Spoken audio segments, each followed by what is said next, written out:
இந்த பொண்ணு இந்த கஷ்டத்தை பொறுத்துக்கணுமா? அவங்க வேலைக்கு போனா தான் ரன் பண்ண முடியும். எங்க அம்மா சொல்லுவாங்க சார், ரெஸ்ட் எடுத்துக்கோ அப்படின்னு சொல்லுவாங்க. நான் சொல்வேன், ரெஸ்ட் எடுத்தா இந்த வாரம் 1000 ரூபாய் கம்மியாயிரும். அந்த தாய்க்கு பாசத்துக்கு முன்னாடி எதுவுமே கிடையாது. இந்த உலகமே தூசி. அப்புறம் அவங்க நம்ம வீட்டு முன்னாடி கேட்கல, நமக்கு தானே அம்மாவை தான் கேட்பாங்க. எனக்கு ரொம்ப இன்சல்ட்டா இருக்குங்க சார். இதெல்லாம் எப்பரா தாங்கிக்கிற? அம்மா வந்து கேட்பாங்கன்னா என்ன கேட்பாங்க? லோன் வாங்கியிருக்கேன், கட்டலைன்னா வட்டி போட்டுருவாங்க. அதை நான் சேர்த்து கட்டணும். அதையும் கட்டலைன்னா வட்டிக்கு வட்டி போடுவாங்க. என்ன லோன் வாங்கிருக்கீங்க? வீட்டுக்காவது லோன் வாங்கிருக்கீங்க? இல்லைங்க, அண்ணா கல்யாணத்துக்காக வாங்கியிருந்தோம். இப்ப அந்த அண்ணன் கல்யாணத்துக்காக நீங்க கடன் வாங்கிருக்கீங்க? ஆமாங்க சார். இப்ப அண்ணன் கல்யாணம்னா அவர் அடைக்கலையா அத?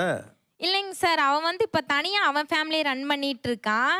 எனக்கு முன்னாடியே அவனுக்கு மேரேஜ் ஆயிருச்சு. அவனுக்கு பொண்ணு வந்ததான் அவன் லவ் பண்ணிட்டு இருந்தான். சாரி, கல்யாணம் பண்ணி வச்சிருங்க, கொஞ்சம் பொறுப்பு இல்லாம இருக்கான்.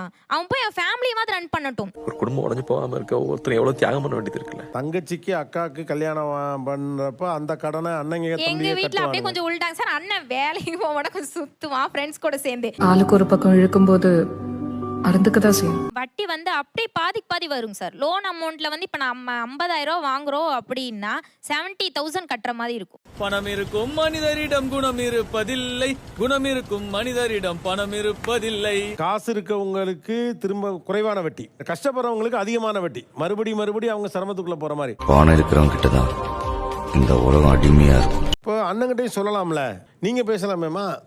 சொல்லுவேங்க சார். அவன் என்னன்னா இப்ப அவங்க வீட்டு சைடு போயிட்டான். ஏமாத்துறவனை விட ஏமாறவன் தான் குற்றவாளி நீங்க அடிக்கடி சொல்லுவீங்க. நீங்க ஒரு பையன் ஒரு பொண்ணு வச்சிருக்கீங்க. 2 பொண்ணு இருக்கு. 2 பொண்ணு இருக்கு. அப்ப 2 பொண்ணு இருக்க இடத்துல இன்னுமே கொஞ்சம் நம்ம சுதாரிப்பால இருக்கணும். ஆண்டவன் எல்லாருக்கும் எல்லாத்தையும் கொடுத்துட மாட்டான், ஏதாவது ஒரு குறை வைக்கிறான். சின்ன பொண்ணுக்கு கல்யாணம் ஆயிடுச்சு.